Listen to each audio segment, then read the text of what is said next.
Hello students, मैं Amit sir Neeraj technical classes में आप लोगों का स्वागत करता हूं।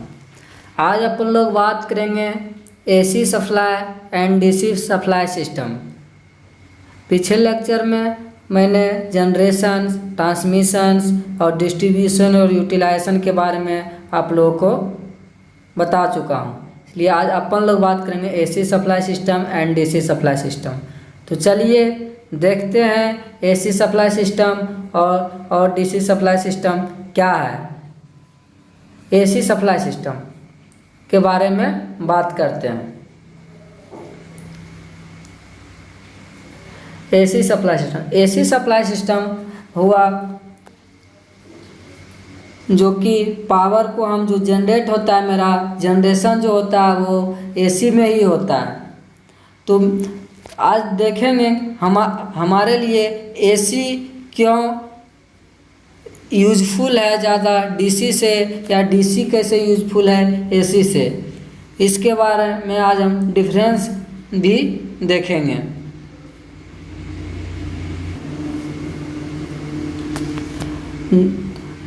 Nowadays, electric energy generate, transmit and distribution in form of AC। Power को जो हम जनरेट करते हैं, आप लोग को बता चुके हैं, वो एसी में करते हैं और डिस्ट्रीब्यूट फॉर्म एसी और डीसी दोनों में होता है। बट कौन से हमारे लिए कॉस्ट में चीपर होगा, क्या होगा, उसके बारे में देखेंगे। तो the magnitude of alternating voltage can easily change bye transformer. मतलब एसी वोल्टेज को हम इजीली से ट्रांसफार्मर के थ्रू स्टेप अप या स्टेप डाउन कर सकते हैं, बट डीसी वोल्टेज को ऐसा नहीं कर सकते हैं। अब transformer has made it possible transmit AC power at high voltage and utilise it safe potential. मतलब ट्रांसफार्मर जो है मेरा एसी वोल्टेज को ट्रांसमिट करता है और high voltage and low voltage दोनों में, और ये सेव पोटेंशियल। सेव का मतलब है ये आराम से हो जाता है, इजीली तरह से हम इसे प्रोवाइड कर सकते हैं। The alternating voltage can step down in distribution sub station and feed consumer location for utilisation.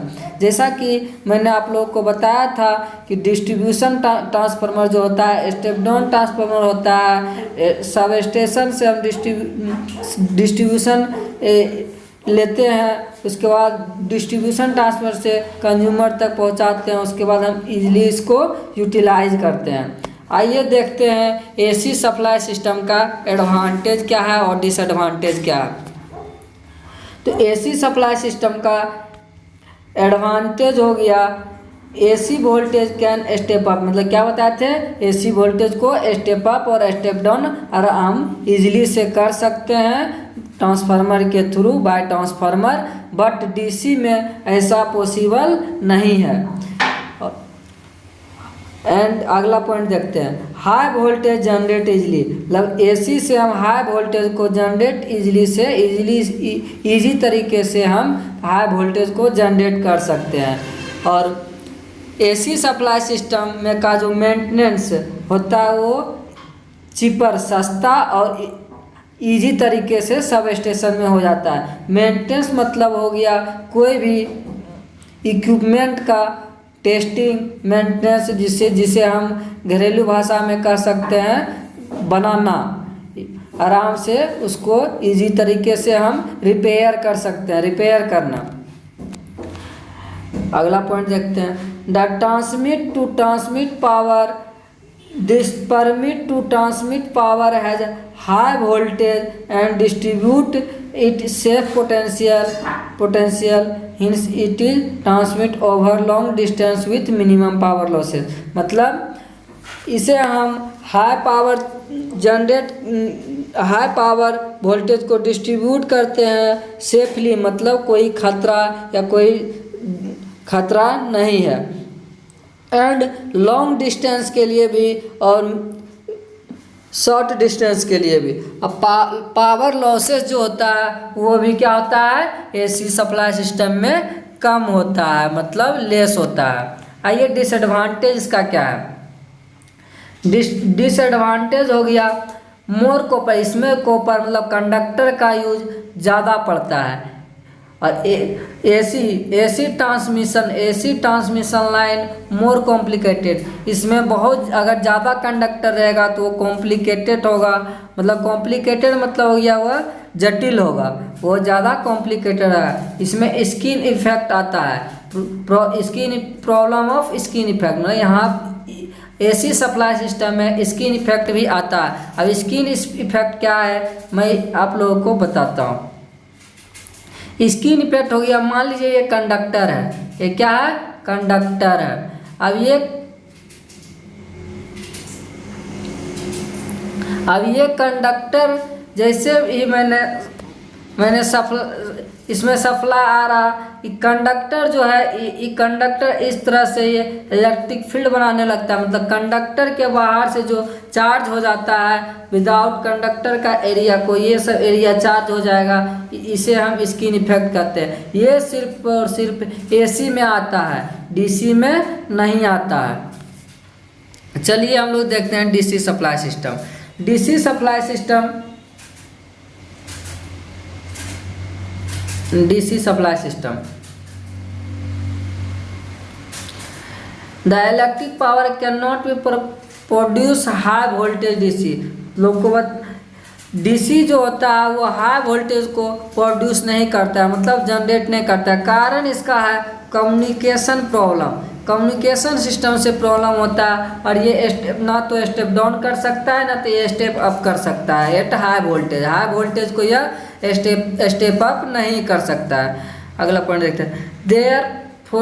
Therefore due to this reason DC power is not transmit, DC power को हम ट्रांसमिट नहीं करते हैं लॉन्ग डिस्टेंस के लिए, over long distance के लिए। The requirement of DC power fulfilled by converting AC power into DC power by किसका यूजिंग। अगर आप लोग जानते हैं जो भी मेरा पावर जनरेट होता है वो AC में होता है, अगर DC में यूज़ करना है तो AC पावर को हमको पहले DC में कन्वर्ट करना पड़ेगा। उसके लिए हमको रेक्टिफायर का यूज़ करना पड़ेगा। अगर हम कोई भी मैकेनिज़्म का यूज़ करेंगे तो आप लोग जान रहे हैं क्या कॉस्ट बढ़ जाएगा। अगर आपको डायरेक्ट कंडक्टर के थ्रू आ रहा है, एसी जनरेट कर रहे हैं, डायरेक्ट एसी से हम डिस्ट्रीब्यूट कर देंगे तो हमको इसमें कोई भी इक्विपमेंट नहीं लगाना पड़ेगा इसको चेंजिंग करने के लिए, तो इजीली तरीके से मेरा क्या पड़ेगा, कॉस्ट कम पड़ेगा। लेकिन यही आप कोई मैकेनिज़्म का यूज़ करें, जैसे आप एसी कर रहे हैं, आप इसमें एसी को आप डीसी में कन्वर्ट करिएगा तो डीसी का ट्रांसमिशन कर सकते हैं। इसके लिए रेक्टिफायर का यूज़ करना पड़ेगा। इससे होगा क्या, आपका कॉस्ट बढ़ जाएगा। इसी कारण से इसे इजीली तरीके से हम डीसी पावर सप्लाई को हम यूज़ नहीं करते हैं जनरली पर। लेकिन अगर 400 kV से अधिक के लिए अगर आपको सप्लाई करना है तो ये आपके लिए सेफली होगा, एसी से ये कम कॉस्ट पे ये आप लोगों का हो जाएगा ट्रांसमिट। ओके, आइए कुछ एडवांटेज भी है इसका वो देखते हैं। डीसी सप्लाई सिस्टम का एडवांटेज देखते हैं, किसका, डीसी सप्लाई सिस्टम का।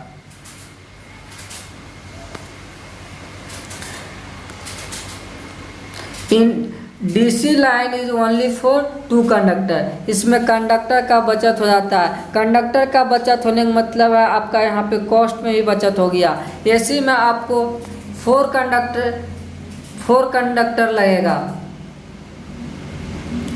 ये मान लिया आर है, ये वाई है, ये बी है, तो ये एक अलग से न्यूट्रल देना पड़ेगा।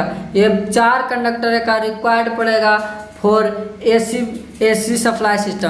बट डीसी सप्लाई सिस्टम में सिर्फ आपको 2 कंडक्टर का यूज पड़ेगा, इससे इसका कॉस्ट कम हो जाएगा। इसी कारण से ये मेरे लिए लाभदायक है। इसमें जो है ना तो इंडक्टेंस होगा, ना कैपेसिटेंस होगा, ना फेज डिस्प्लेसमेंट होगा, ना सर्च या का मतलब यहाँ सर्च रजिस्टर का, जो कि आपकी बिजली तड़कती है तो बिजली गिरने का डर बिजली के गिरने का जो डर रहता है ट्रांसफार्मर पे या वो एसी में होता है, बट डीसी में ऐसा कुछ नहीं है। डीसी में आपको इसका प्रॉब्लम नहीं होगा। तो ये सब फ़ायदा है किसमें, डीसी सिस्टम में। इसमें जो है आपका स्किन इफेक्ट नहीं होगा, जो अभी आप लोगों को मैंने बताया था। कंडक्टर के अगर आपका कंडक्टर है उसके ऊपर से अगर हाई वोल्टेज का लाइन है तो उसके आप देखते हैं वो हन हन आवाज़ करते रहता है। अगर थोड़ा आप उसके नज़दीक चल गए तो आपको जिसे करंट लगता है, जिसे हम इंडक्शन बोलते हैं। लिए ये इसमें वो खतरा डीसी सप्लाई सिस्टम में नहीं है, लेकिन बट एसी में है। ये बेनिफिट है डीसी में। अगला पॉइंट है the high voltage DC transmission is free from the dielectric losses. इसमें डीसी सप्लाई सिस्टम में डाइलेक्ट्रिक लॉसेस नहीं होता, बट एसी सप्लाई सिस्टम में डाइलेक्ट्रिक लॉसेस होता है। उसमें पावर लॉसेस ज़्यादा होता है, इसमें पावर लॉसेस की चांसेस है ही नहीं। इसमें इंसुलेशन का भी इंसुलेशन भी लेस होता है, इसमें इंसुलेशन के लिए उतना प्रॉब्लम नहीं है। इसका डिसएडवांटेज देखिए, electric power can not be generate DC, मतलब ये जो है हाई वोल्टेज डीसी नहीं जनरेट कर सकता है, क्योंकि इसमें कम्युनिकेशन का प्रॉब्लम होता है। इसी कारण से ये डीसी ये डिसएडवांटेज है डीसी सप्लाई सिस्टम का। The DC voltage can not be step up, ये बताए थे आप लोगों को कि ये जो है स्टेप अप नहीं कर सकता है। इसका कॉस्ट भी क्या हो जाता है, कॉस्ट हाई इसलिए होता है क्योंकि आप जो रेक्टिफायर का जो यूज़ कर रहे हैं, इस कारण से इसका कन्वर्टर में हम लोग को महंगा पड़ जाता है। इसलिए इसका कन्वर्टर के लिए हम लोगों के लिए महंगा पड़ जाता है। जो रेक्टिफायर की तरह रेक्टिफायर क्या आता है, ये एसी वोल्टेज को डीसी वोल्टेज में कन्वर्ट कर देता है। ओके, आज आपका फर्स्ट यूनिट कंप्लीट हुआ। अगले लेक्चर में मैं सेकेंड यूनिट को लेके आऊँगा। आप लोग सिंसियरली रूप से ये वीडियो को देखें और नोटबुक में नोट करें। Okay, thank you watching in this video.